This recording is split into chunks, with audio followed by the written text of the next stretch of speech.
ang gag order ng kampo ni Direk Daryl Yap para hindi na makapagbigay pa ng komento ng kanya-kanyang panig, pati ni na Vic Soto ng tungkol sa pelikula ni Yap na siyang sentro ng kasong kinaharap ng dalawang panig. Ito ay para maiwasan daw mabahiran pa ng kung ano-anong kwento ang kaso, di ba? So, pinagbawalan. Oo. Pinaburan siya. Actually, si pinaburan Daryl siya. Yap, Oo. di ba? Pero actually, tama naman yun kapag ang kaso ay naisampa na talaga naman pinagbabawalan ng magsalita, di ba? Pero sabi mo nga, sasabihin ko sana, sabi mo nga bukas.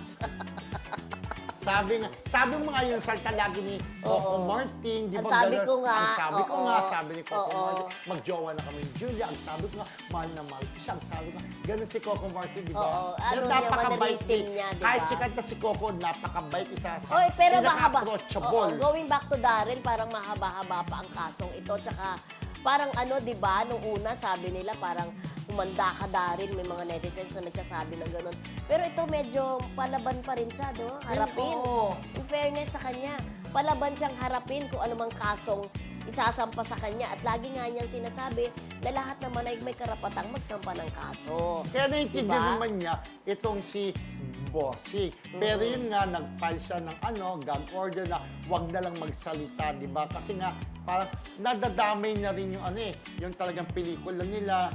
Pero sa totoo lang kung yan ay talagang maipapalabas, itong The Anits of Pepsi Paloma, siguradong kikita. Dahil pag pinag-uusapan na ngayon, mako-curious yung mga tao kung paano nga pinalabas na yung mga nangyari kay Pepsi. Yun ay ko ipapalabas. Kung napapalabas diba? ka, sabi ko, di ba? Hindi natin masasabi, di ba? Oo, di ba?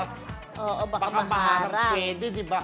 Pero siyempre, yung mga hindi umabot niya sa issue na yan, mako-curious sila, lalo nang involved, ay talagang isang sikat na personality, di ba?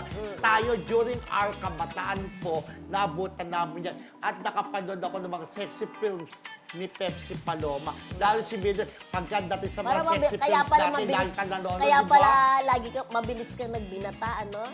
Hindi naman ako nagaganon Yung sayong nagpapabati, di ba? Ako kung sila Clyde dyan, sila Michael, Kelvin, sila Brian, lahat sila, ganon. Nanonood ako bahagi ni si Pepsi Paloma. Oo, ganon. Bahagi si Pepe Herrera. Pero, siyempre, bigyan natin respeto yung kaya namayapang si Pepsi. Yup. Pero, sana nga ay aabangan natin, mahaba-haba pa feeling ko ang tatakbuhin ng kasong ito.